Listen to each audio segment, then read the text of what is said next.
I'm seeing my father in me. I guess that's how it's meant to be. And I find more and more like him each day. I notice I walk the way he walks. I notice I talk the way he talks.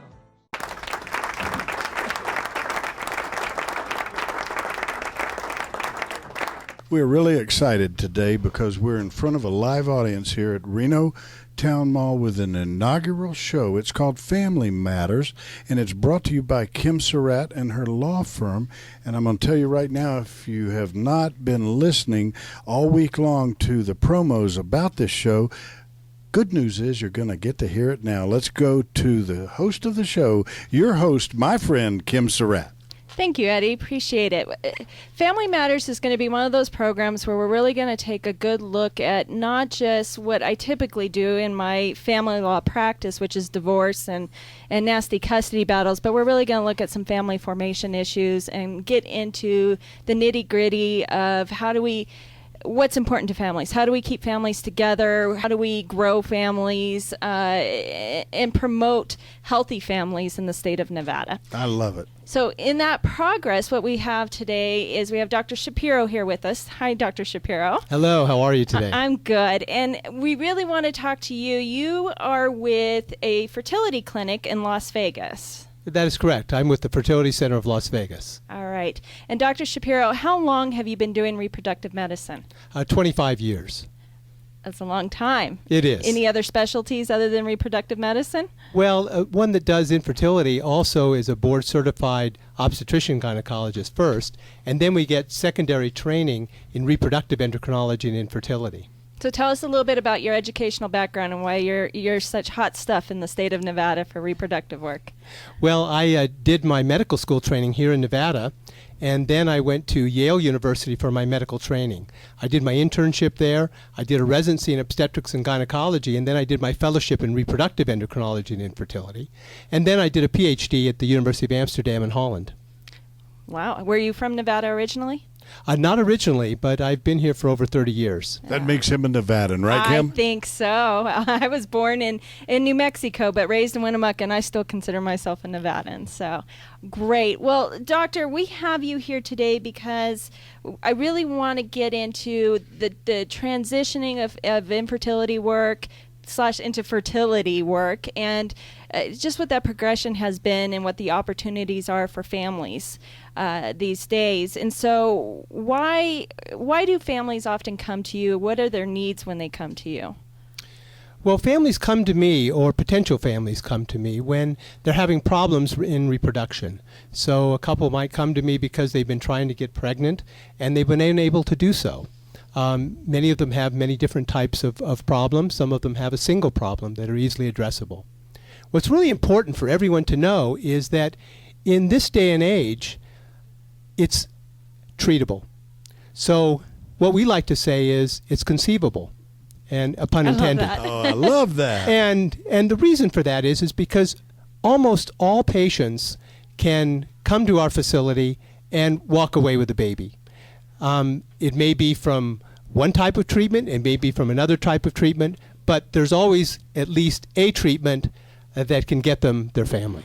And when these families get to you, they've been through some stress, haven't they? Oh, a terrible amount of stress. I mean, the desire to reproduce is one of the most basic instincts that we all have as human beings. And when we can't do it, it's very, very tough on us. It affects not only ourselves, but our family members. I mean, we have parents and brothers and sisters who all want to see our families grow. And when they don't grow, everybody asks, what's happening? And that just adds to the stress. So patients come to us under a tremendous amount of pressure to complete their families, with a lot of other people having a vested interest as well. I have, in my family law practice, I see a lot of that. I do a lot of reproductive work, but I also see it on the divorce end of it, where that stress level has led to divorce. And at times they haven't even seen a doctor like yourself to find out what their options are. So what are their options when they get going? Well, the first thing that we want to do when we see a patient is, and her partner, is we want to find out what's working and what isn't working. So what we do is we take a very careful history to try to find out what's happened to them in the past, whether they have any intercurrent diseases that might be causing a problem or other types of problems that are interfering with reproduction. And so we put them through first. After the initial history, we do a physical examination to make sure there isn't any physical problem that's associated with their inability to conceive. And then we have a battery of tests to try to identify what portions of the reproductive system are not working. Once we pinpoint what isn't working, then we know what we need to fix. And generally, there are many fixes available. You mentioned diseases. What I've run into and I've seen a trend is, well, obviously our numbers are up on cancer in the United States and women with breast cancer. And what I've seen as a viable option, and I don't know what your opinion is on it, is the storage of their eggs before they start treatment, before they start radiation and chemo or other things that could destroy their reproductive systems. Can you elaborate on that a little bit, or what the options are for that? Yes, that's a very well-founded question that you ask, is what can a patient do when they're facing the tragedy of having breast cancer and treatment that's going to cure them, but's most likely going to leave them unable to be able to get pregnant afterward. And what we've been able to do is we've been able to take eggs from those women and freeze them for future use. So women who are faced with the option of losing their fertility, but with gaining their life because of chemotherapy or radiation treatment necessary to cure their cancer, can now have eggs that are stored away, frozen, and can be used at another date once their cancer is cured. It's an amazing technological change. How long has that been a viable option? We've been able to freeze eggs with virtual impunity since about 2003. So since 2003, we've been able to offer women the opportunity to freeze their eggs for a wide variety of reasons. One of them is cancer, but this day and age, a lot of women tend to put off childbearing because of their educational requirements, because of the economy, because they want to have their careers developed before they have a family. And for those women, in the past, what's happened is by the time they're ready to try to start their family, they've run out of time, because women have a very finite period of time to be able to get pregnant. Women, unlike men, are born with a set amount of eggs. They don't make new eggs throughout their lifetime. Once those eggs are used up, that's it. So for these women who have put off childbearing or plan to put off childbearing, there is now an option. They can take their eggs and freeze them just like the cancer patients and have them for use for another day. Now, that reminds me another option that's out there, which is obtaining egg donations from other individuals for use with a couple. And what came to mind when you made that statement just now is that if they have a finite number of eggs and you have women who are donating their eggs, are they're using them up in this donation process? How's that working? Are we putting those women at risk by doing that? How does that work? Boy, that's a fabulous question. A lot of women who come to us that want to donate their eggs ask the very same question. And a lot of women who are going to be receiving eggs ask that question too, because they don't want someone to be sacrificing their own fertility for the purpose of their fertility. So patients don't want someone else to run out of eggs just so they can get pregnant. And it turns out that women in their young reproductive years have about 200,000 eggs. And we're only going to use probably about 15 or 20 of them. So we're only using a very small amount of the eggs that they have available. But more importantly, we're not using eggs that they would ever use. Because typically in a woman, they recruit about 10 to 15 eggs on average each month to develop. And through the biological process of egg development, only one makes it to maturity, and the other ones essentially die off. With fertility treatments, what we can do is we can give them medications to allow all those 10 to 15 eggs to develop and not be wasted, and then we can use those to make families. Dr. Shapiro, excellent guest of the inaugural show of Family Matters with host Kim Surratt. We will be right back.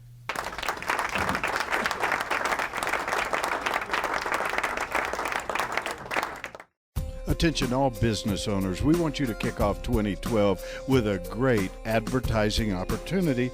That's right, 10 spots on Fox News Radio 99.1 FM Talk or KCMY Cowboy Country 1300 AM and now 102.5 FM. These are 1-minute spots for only $100 per month. 10 spots. Give us a call, 827-8900. Again, 775-827-8900. Hi, this is Debbie McCarthy of Nevada Matters Media. I want to tell you about a national sponsor we have at Nevada Matters Media, PalmBroker.com. I'm inviting all of you to visit their beautiful website and take a look at all the unbelievable merchandise, including my favorite and every girl's favorite, diamonds. All you have to remember is PalmBroker.com.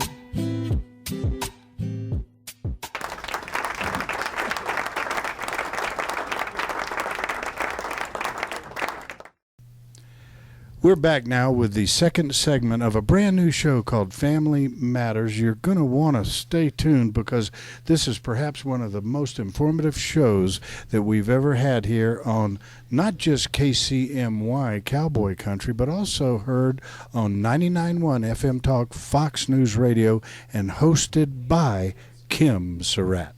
Thank you. We're here today with Dr. Bruce Shapiro from Las Vegas, and we also have Diana Zuccarini with Surratt Law Practice, one of the new attorneys to our office. Welcome back. Thank you. Diana, you had a question for the doctor?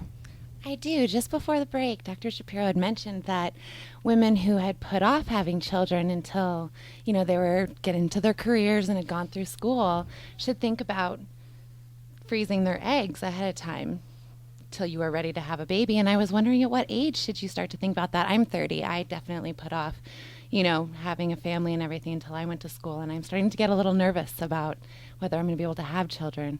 So. Well, that's an excellent question. And what we tell women is that fertility starts declining actually at the age of about 28. Now, fortunately, not every woman at age 28 has a decrease in fertility. But we know that there's a small number that already are having problems. By age 32, it's much more prevalent. And we start getting nervous when we have our egg donor program and using any woman for egg donation, where they're going to donate their eggs to another woman who's having fertility problems, when they reach past the age of 32. By 35, it's a major problem. And there are many women at age 35 who can no longer get pregnant. By age 37 or 38, it is one of the major problems in infertility. There are a large number of women who at the age of 37 or 38 can no longer conceive with their own eggs. By age 40, half of all women can no longer get pregnant. And by age 45, we usually tell our patients that the likelihood of them being able to get pregnant with their own eggs is very low. So the question is, well, when do I save my eggs? And there isn't any set answer for that. The only thing that we can say is that you should save your eggs as early as possible if you know you're not going to want to start a family until much later. So a woman that's age 30 that doesn't seem to be ready to start a family and she doesn't think she's going to be ready until 35 or so is probably going to be better off saving her eggs now. A woman who's age 30 but is going to start in a year or two, probably not. So the interval of time between which you decide on whether or not to freeze your eggs and then when you're going to start a family varies from person to person. But generally, again, the earlier you freeze your eggs, the higher the number of eggs you're going to get, and the better the quality of those eggs is going to be.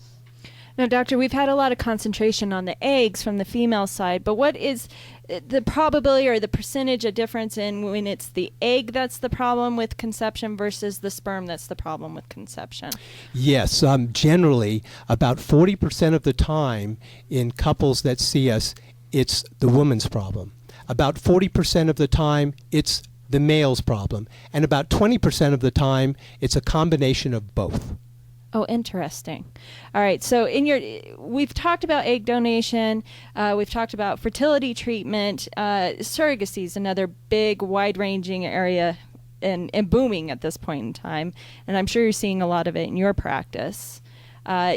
have you seen the numbers rise in surrogacy, or have they been staying steady in your practice? We've been seeing a steady increase in surrogacy, and by surrogacy, there are many things that surrogacy covers, but the one that I'm referring to is gestational carriers, where the couple comes to us and the eggs are okay, the sperm are okay, but there's a problem with the uterus, and the woman is incapable of carrying the pregnancy. So what we can do in those circumstances is we can combine the husband's egg, the wife's sperm, and then we can let the pregnancy develop in another woman.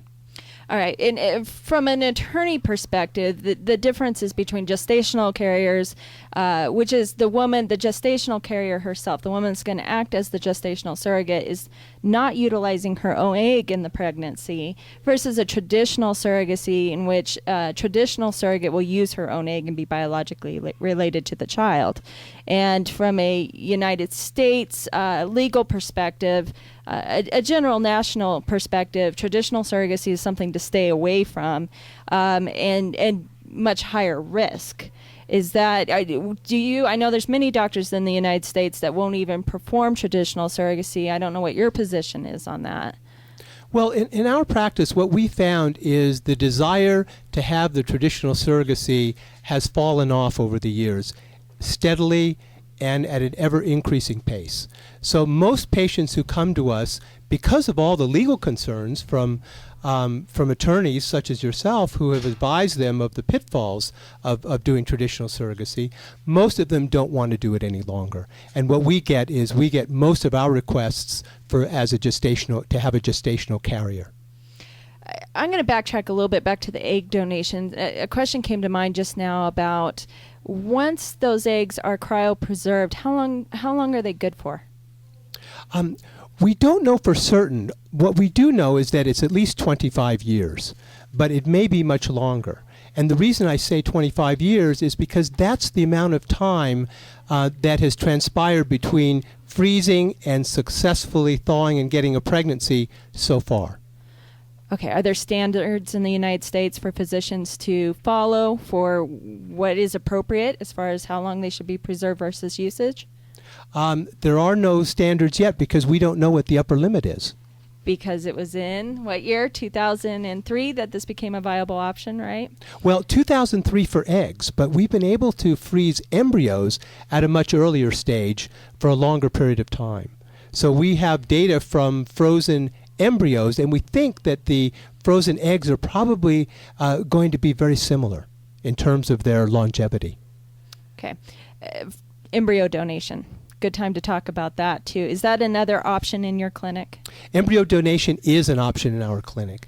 Embryo donation is where a couple may come to us with a desire to get pregnant, and they have neither sperm nor eggs that are available from themselves to utilize for making a family. So what they do is we have patients who make a surplus of embryos, and they can donate those embryos to another couple who has fertility problems and needs them.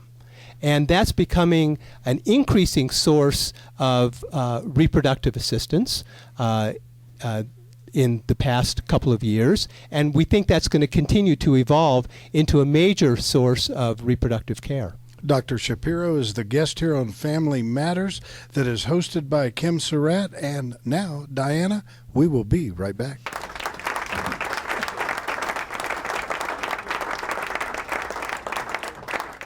Calling all local musicians. This is Nate with Nevada Matters Media, and I would like to invite all local musicians to contact us to be showcased and interviewed on 99.1 FM Talk, Fox News Radio. We're currently seeking local musicians and artists of all genres. Get heard on the air, play your music live, or give us some CDs to be showcased. Call us at 775-827-8900. Again, that number is 775-827-8900. Or come down and see us in the studio in the Reno Town Mall located at 4001 South Virginia Avenue. We tape this show in front of a live audience every Friday at 8 a.m., so come down, get heard, be noticed, right here on 99.1 FM Talk. We are back now with the third and final segment of our inaugural show of Family Matters. We don't want to waste a moment. We'll go directly to the host of the show, Kim Surratt. Thank you. Dr. Shapiro, we're on with you again. I wanted to talk about embryo donation a little more. people don't know where to go sometimes for these options. And is it that most medical clinics do embryo donation, or do you know what that's like between clinic to clinic? It varies from clinic to clinic. It's very difficult to say what percentage offer it yet, because it's something that's relatively new. By that I mean mostly in about the last 5 years, I've seen a surge in the number of patients who opt for embryo donation. Now, cost is always an issue for anybody coming to anybody's business. Do you know of what options are available to people these days for costs? By cost, there's the different techniques all cost a little bit different, and different clinics handle the costs in different ways. For instance, in our facility, we have programs that are lower cost for patients who have problems financially, and they may qualify for some of these particular options. They don't result in a lower pregnancy rate. It's just that we try to accommodate patients for the entire spectrum of income. That's wonderful. One of the things I wanted to mention was we had an insurance ruling in Wisconsin, and Wisconsin determined that it was illegal for an insurance company to discriminate on the method of which the woman became pregnant. What the end result of that was that gestational carriers had to be covered by insurance policies within the state of Wisconsin. We don't have that in Nevada yet, but this is a roundabout way of asking this question, but what national organizations are out there to help promote these rights and interests for people? Well, there's a wide variety of groups that are lobbying Congress and other types of support groups that have banded together to try to talk to their individual legislatures about making some rules about insurance coverage that would be more beneficial to our patients. There are some states that have mandated health care, and it's too difficult to be able to go over in detail what each state does, but it looks right now that as if each state has their own approach to reproduction and the way that their insurance companies will cover reproductive services. Are you part of the American Society for Reproductive Medicine? Yes.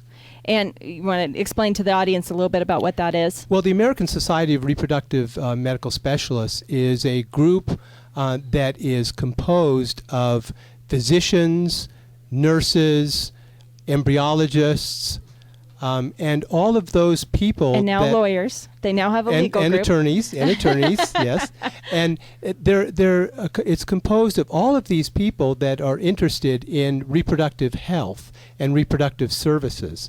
And this is our main lobbying organization to bring about legislative changes, as well as a forum where we trade scientific information and medical information through the auspices of studies and clinical trials and research to help bring the latest in reproductive services to everyone in the United States. There are also regional groups and societies. Here in the West, we have the Pacific Coast Reproductive Society, and in the Pacific Coast Reproductive Society, we get together annually and we deliver papers and research to give to our members, and it's also a forum where we get together and exchange information on the latest medical techniques to help our patients.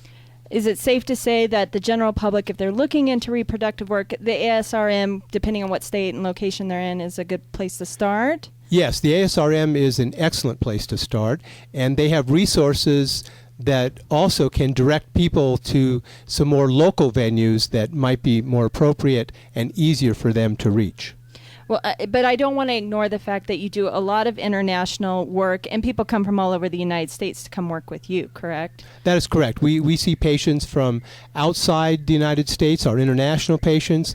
We see patients from inside the United States that are outside of our state, and we of course see the majority of our patients from the state of Nevada.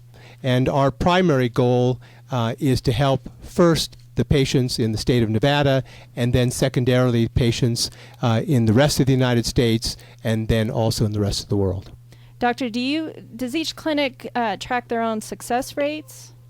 Yes, we do a couple of things. One, we all track our own success rates, but more importantly, we have to present our success rates and our statistics to the government.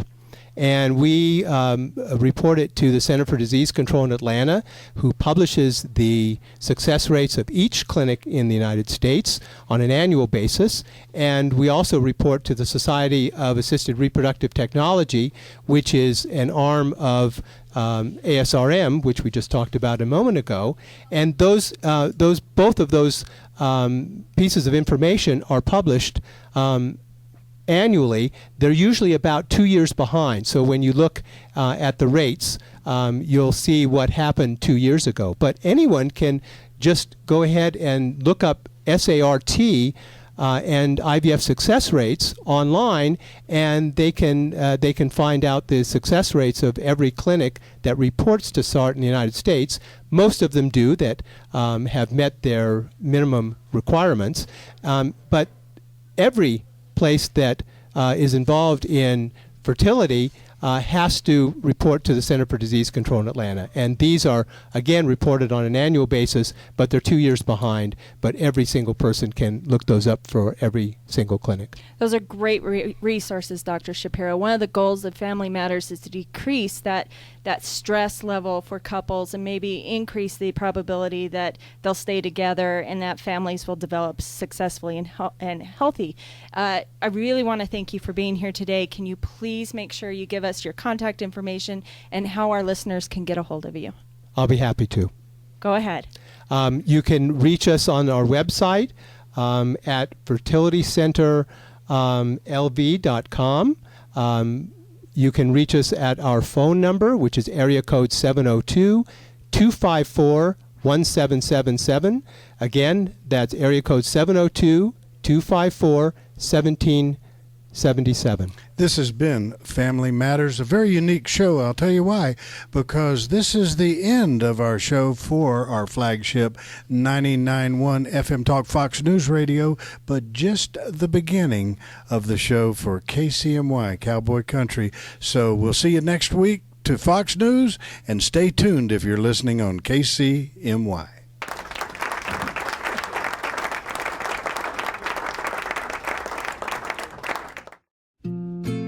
Across the nation, people are stepping up for their mothers, fathers, husbands, wives, partners, sisters, and brothers. They're leading the way and walking to end Alzheimer's, the 6th leading cause of death in the nation. Together, we can reclaim the future. Walk to end Alzheimer's. Start a team.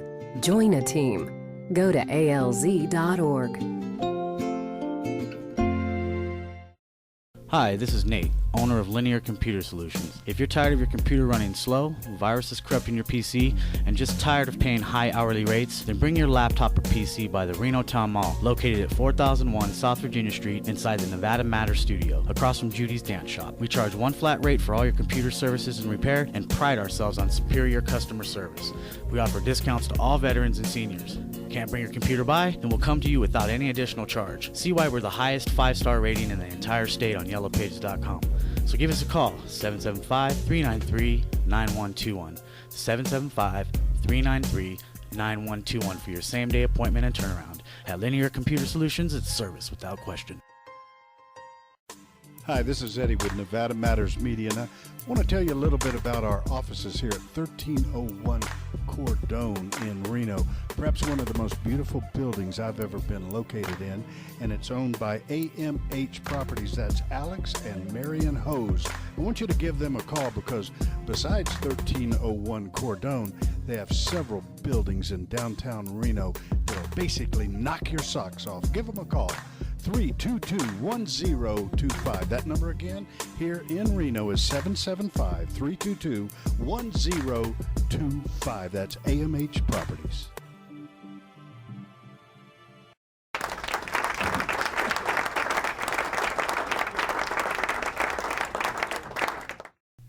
Welcome back to our KCMY listeners. That's right, our flagship, KCMY 1300 AM and now 102.5 FM throughout all of northern Nevada. This is the continuation of our inaugural show for Family Matters. Without a doubt, one of the best shows that I think is going to take place here in the great state of Nevada, and it's hosted by none other than your host and my friend, Kim Surratt.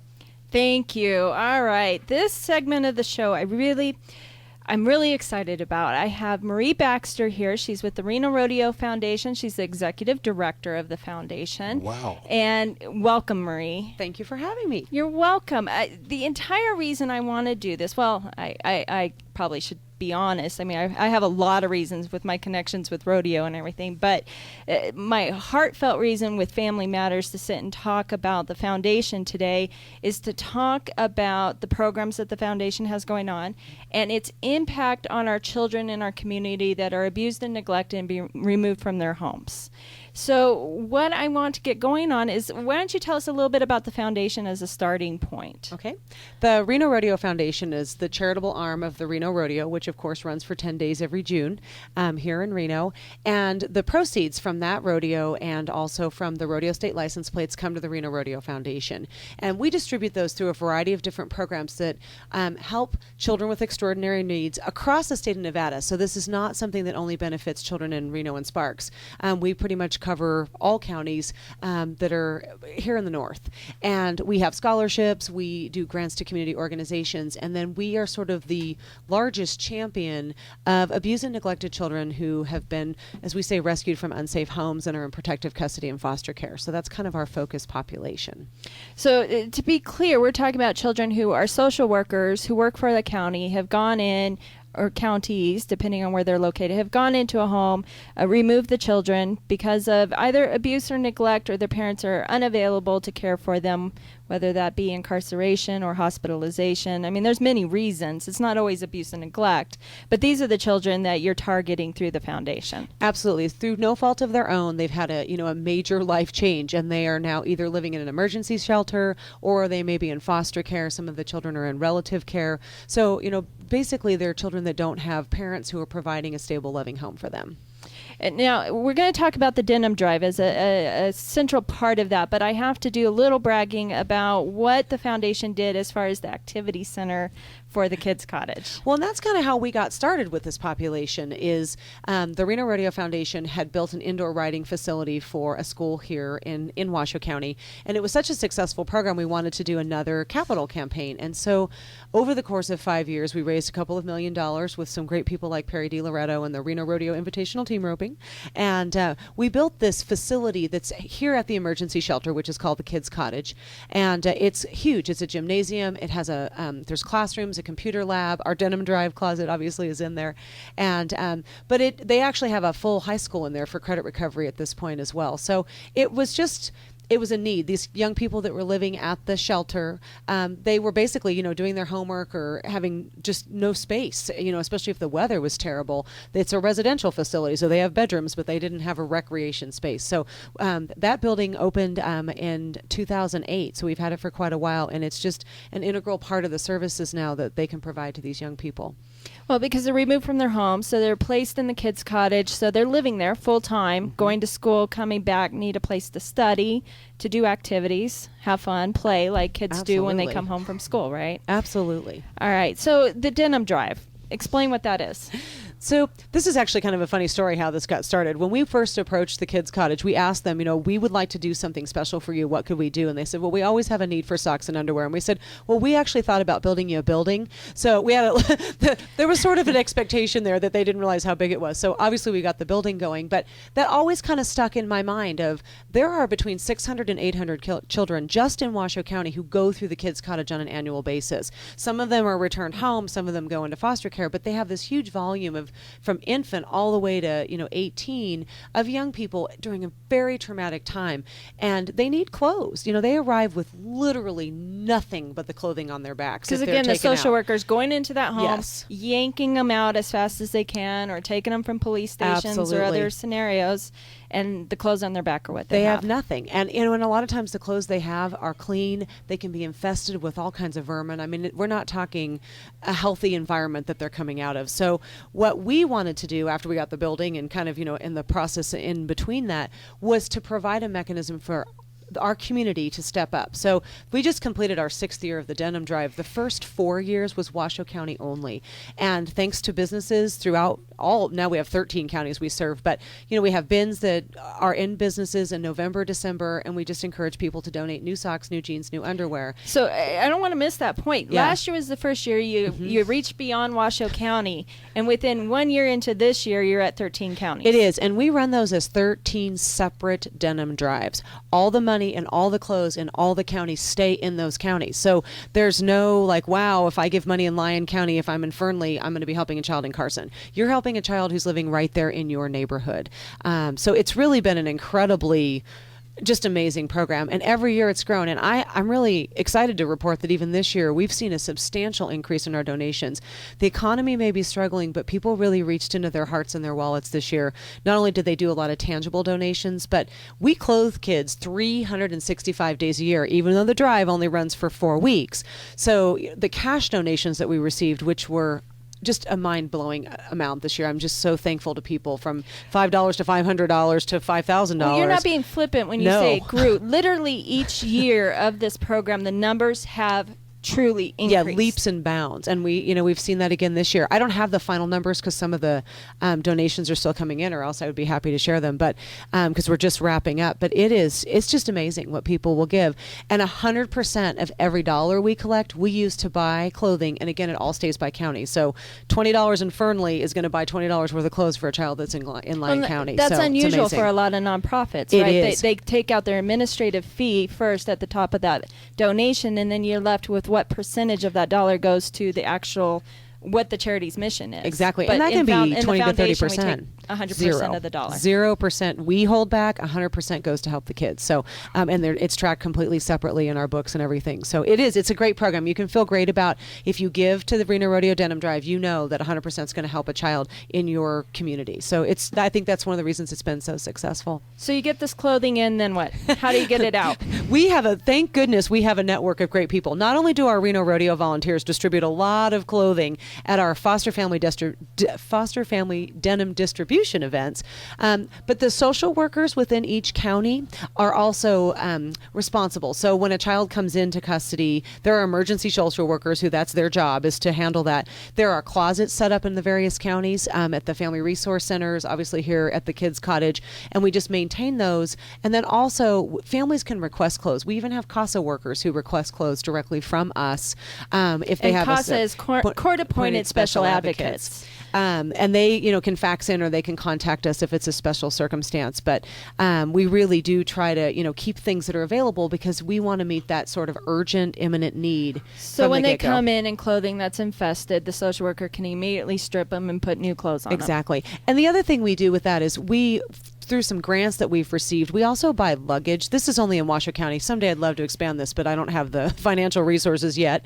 But we buy luggage, brand new, like rolling backpacks and duffel bags. So when they transition to foster care, so if they've been in a shelter situation, they have clothes to wear while they're there, which they do get to keep. But we also fill a suitcase for them with additional new clothes that they leave with. And part of my life mission is making sure every one of these child has clothes, but also that they do not leave with their stuff in trash bags, because that is so demeaning to a child who's been in a traumatic situation. We want them to have, that sense of feeling really confident when they leave, so they leave with luggage with their things in it. So that's been a great kind of addition, and we don't use the Denim Drive money for those bags. Like I said, that's separately funded, but we do try to give them that little bit of integrity. You keep using the word new clothing, and I really wanted to capitalize on that and explain it literally is new clothing. You don't take in used clothing donations. No, we don't. Everything we collect is new, and when we do receive used clothing, we donate it to other charities who can use it. But there's a variety of reasons why we don't use new, or we only use new and we don't use used clothing. But part of it is these kids, most of them have never owned new clothes. So, it's just another piece of saying, hey, we care about you. We want to step up and help you feel comfortable and confident when you go off to school. They've had a lot of hand-me-downs. So it's a key piece to that for them. Well, from a family law perspective, I mean, it's a psychological thing, too. When children go to school, I mean, we hear about uniforms in schools all the time, and the reason for that is so the kids don't have that emotional level, but not all kids are in a school with uniforms. So when a child who's been through abuse and neglect to start with, and they've had life of hard knocks, and they show up with a brand spanking new pair of jeans on, or, have little bejewels on them, or, they're the new modern stylish thing, it's huge. Significant, especially with our teens. It's really significant because we've all been in middle school, we've all been in high school, and peer pressure is brutal. Whether you have school uniforms or not, it can be really rough. And so it gives them a great sense of confidence. There's one young lady who we're going to talk about the program that she's participating in right now, but she's 18 now, and I was talking with her the other day because she started in foster care when she was 3, started receiving clothes from us 6 years ago, and she's like, I still have my first pair because it was the first pair of new jeans I'd ever owned. And she's like, I was 9 years old. She's like, they don't fit me anymore, but I have them. She didn't get rid of them. No, she still has them. She's like, they were that significant to me. And she's like, and actually when I picked them out a size big so I could grow into them. I mean, we take things for granted, so many of us, that when you open the drawer, you're going to have jeans, socks, and underwear.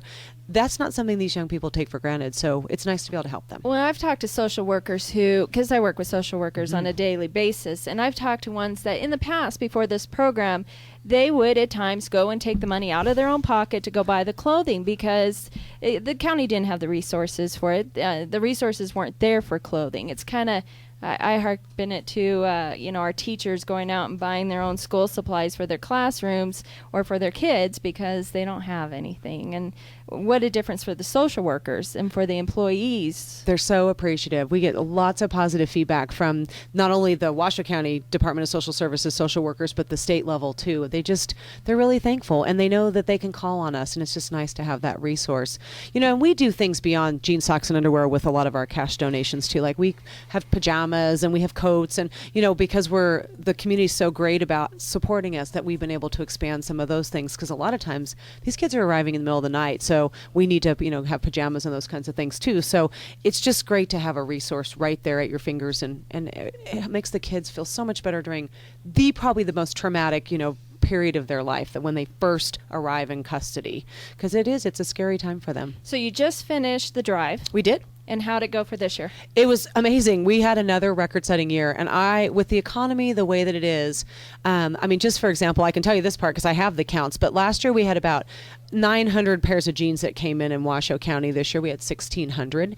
So, that's a significant leap in new jeans that we just counted up a couple of weeks ago thanks to our rodeo volunteers. And literally hundreds of thousands of pairs of socks that we have, and we'll go through them all within Every probably one of them. about 6-8 weeks. That stuff will be gone, at least in some of the key sizes. So that sounds like a lot, but when you're clothing as many kids as we are, we go through them really quickly. So, and then like I said, the cash is where we keep that, are able to maintain, so that's really helpful. Well, I know you and I have laughed about it for a couple of years now, about how the media for the past couple of years with the economy has enjoyed doing stories about nonprofits failing and suffering and how low their numbers are and how bad their donations are.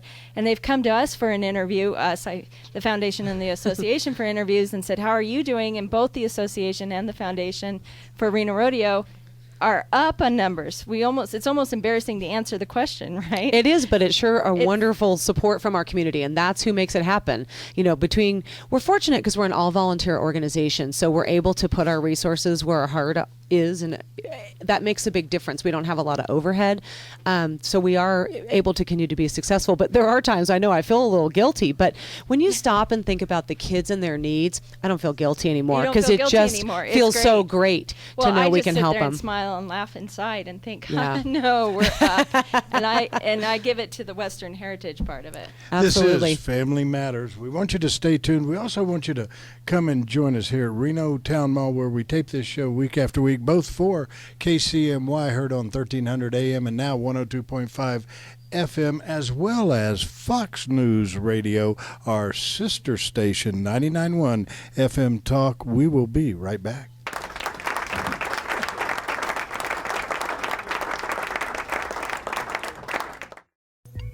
Hi, this is Debbie McCarthy with Nevada Matters Media, and I'm sitting here with our very own Eddie Floyd. Eddie, I was wondering if you can tell us about My Journey Home of Nevada and their program for computers for our very own veterans and everybody else. You know, Debbie, I'm glad you asked. As a matter of fact, My Journey Home of Nevada can be reached at 775-825-8118. And thanks to the host of The Wounded Veteran Bill Thomas, Tipping Point, Boone Cutler, and Sit Rep with Dr. Robert Primo, I've got to share with you right now. They are going to be responsible for giving all the training necessary for a veteran if someone will sponsor that veteran by writing a check for $150 for a computer, mouse, monitor, keyboard, and all the training they need. Get a hold of My Journey Home today. That number is 775-825-8118. I don't know about you, Debbie, but I am starving to death. Eddie, I am so hungry. So what's for lunch today? How about pizza? I love pizza. What kind of pizza and where? Well, Whose come on. pizza? Is there another pizza place in this town other than Round Table? Right here at Reno Town Mall. I love it, Debbie. As a matter of fact, you know, they even have a lunch special right now, salad and all the pizza you can eat for under $7. Come on. I've been there. I love it. Isn't it amazing? How many times would you say we eat there a week, Debbie?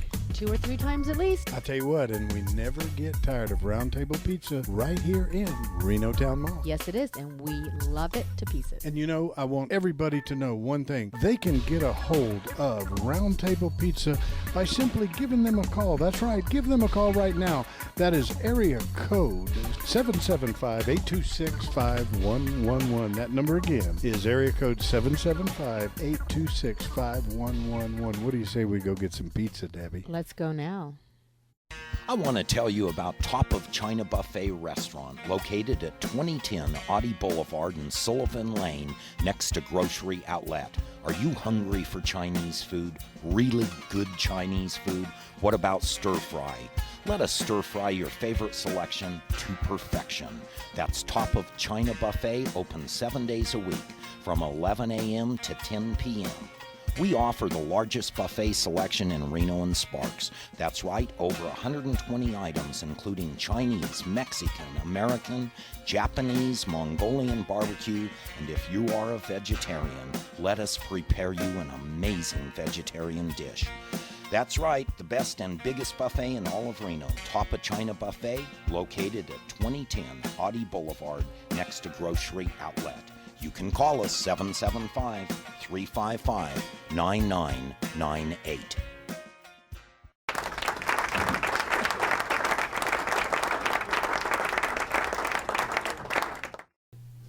We're back now with the final segment of our inaugural show of Family Matters. Without a doubt, this has been a phenomenal show and hosted by none other than your host, my friend, Kim Surratt.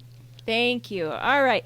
Marie, we were just kind of capping off about we were tooting our own horns about how successful we are, but I kind of wanted to tap into why we're so successful. I started to throw out there, I think it has to do with the Western heritage and who it is we're using as our resources for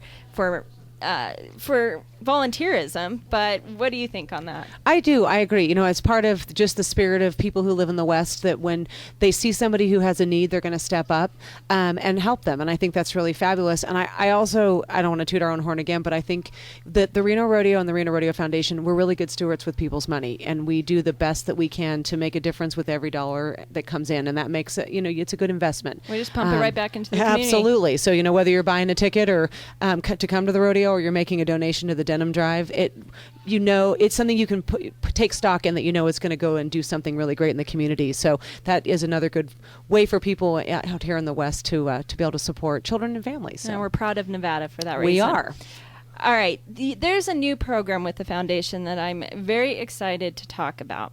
And I want to give my little lead into it because of my involvement with the legislature. And we had this year a bill come across our laps that became law in Nevada.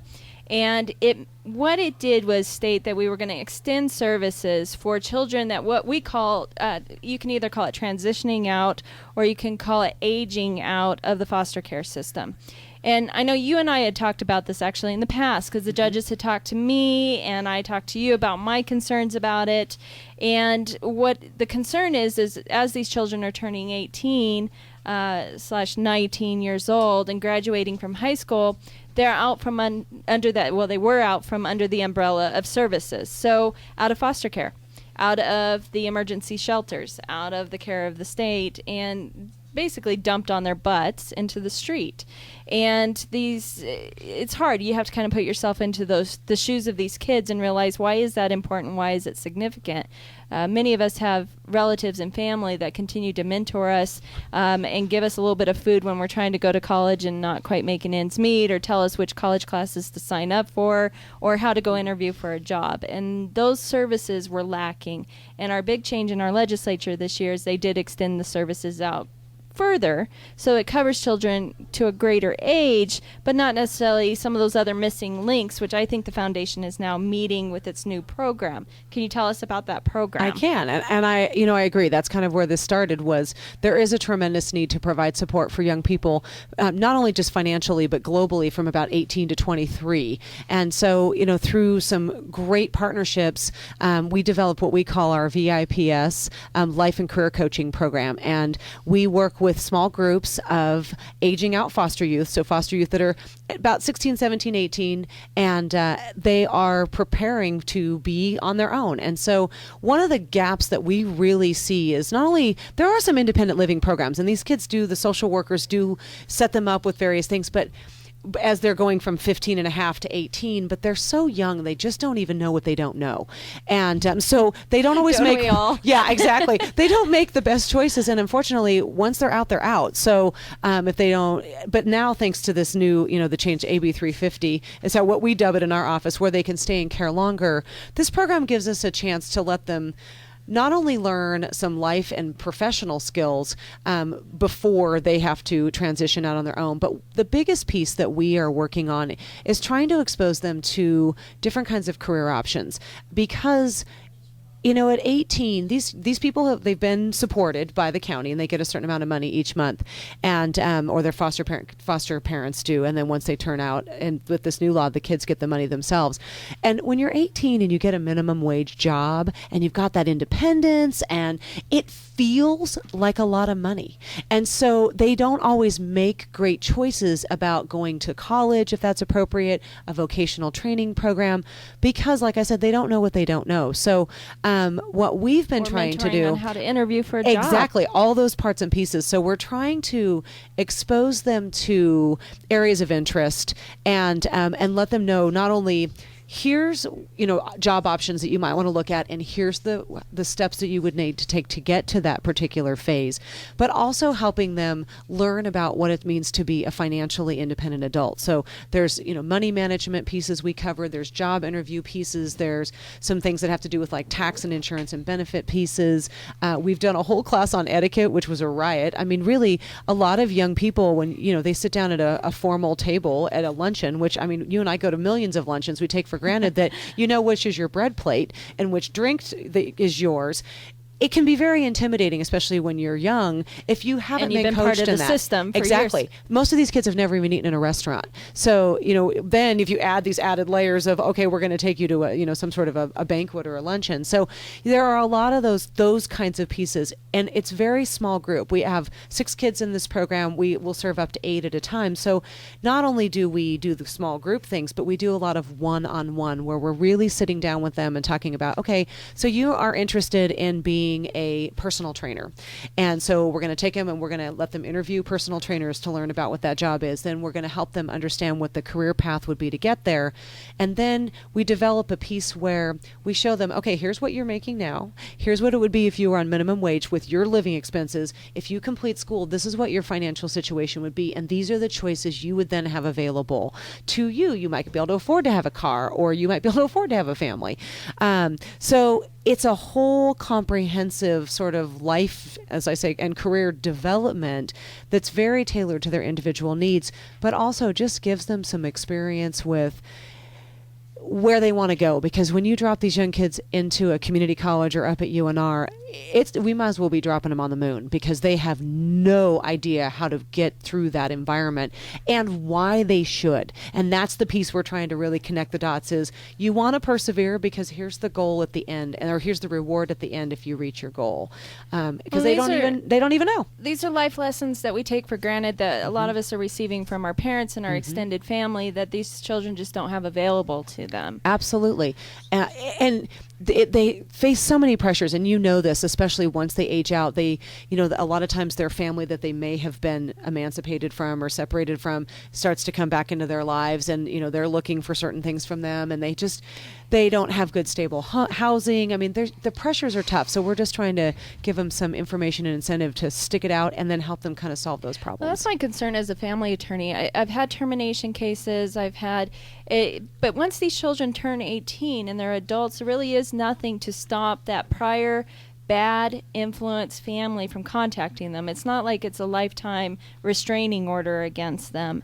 And it really isn't too hard for these kids to lapse back into that lifestyle with that family if they're out there wanting to. That's true. And contacting well, them. And some of them, from my interviews with the kids, they don't always feel like they have a lot of choices. They had a stable home when they were in foster care, but then they are in sort of a transitional housing, which may or may not be working for them. And a lot of them end up homeless. A lot of them end up in jail, and a lot of them they go back to their relatives because they feel like that's their only choice.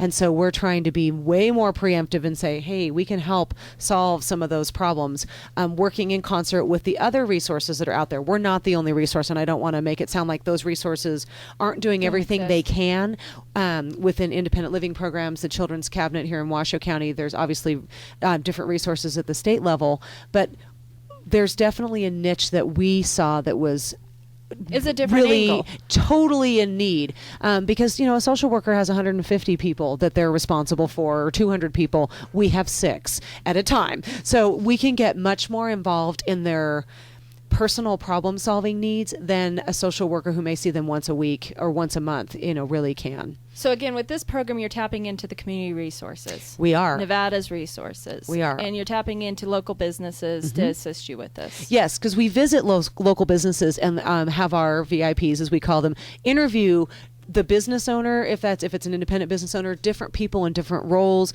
Generally, we like them to interview at least someone in an entry-level position so they could get an idea of, oh, well, this is practical. I could do this if I'm interested. It's great to interview the CEO and learn about that, but, that's, again, it's so far out of their reality. We want them to start with, for example, we took them to a bank. They met somebody who had just been hired as a bank teller. Okay, that's a great entry-level position. And then they got to meet the manager and, different people, but they interview them as part of that process about how they got there, what kinds of experience they might need, what do they like about their job, what are the demands of the job, just to kind of gather information.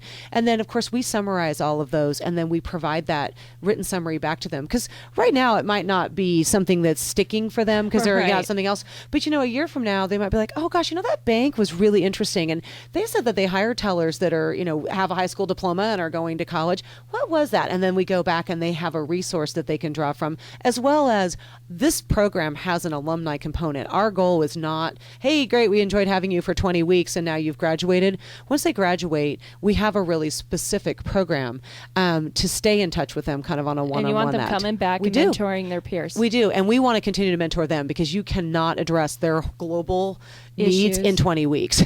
And the other thing about the program is thanks to the generous donors who have helped underwrite this program, they actually leave with $1,000 stipend that's in a savings account for every single participant. So, which is very helpful because, it's hard when you are trying to find an apartment to make a down payment. Well, how do you pay a deposit? Exactly. You're a kid that was in foster care that was just suddenly released from foster care and told to be an adult. Exactly. Out of the blue. Absolutely. And it's great with this new law change because now they have some amount of income that they can count on. So this will help them be able to get started. And the new laws made a huge difference. Huge difference. We were really surprised we actually got that passed in this session because it had an economic impact on the state. A big one. And when we were lobbying it, I just assumed anything with an economic impact was going to just be dead in the session, and it didn't. But it's so much less expensive than paying for them to be in prison, and really it's a front end investment. If we can keep them out of prison or the jail system or being homeless, it's a lot smaller draw on our resources up front, and it gives them a better chance to have a great life, and that's what's most important. All right, Marie, I want to thank you for being here. Absolutely. I want you to tell not just how to contact the foundation, but how to continue participation if anybody in the community is interested in helping in either the Denim Drive or the VIPs program. The best thing to do is visit our website, RenoRodeoFoundation.org, and there is all kinds of information. Even though our Denim Drive has ended for this year, we do accept donations all year long, so if people want to donate, they're obviously welcome to. And same with if they have a business or an area field that they're in they want to share. The website's the best way, or they can always email info@RenoRodeoFoundation.org. Awesome. Wonderful. This has been Family Matters in front of a live audience. We're going to prove it to you. We want you to tune in next week when we tape Family Matters in front of this same live audience, heard on KCMY 1300 AM and 102.5 FM, as well as our sister station, Fox News Radio 99.1 FM Talk. We'll see you next week.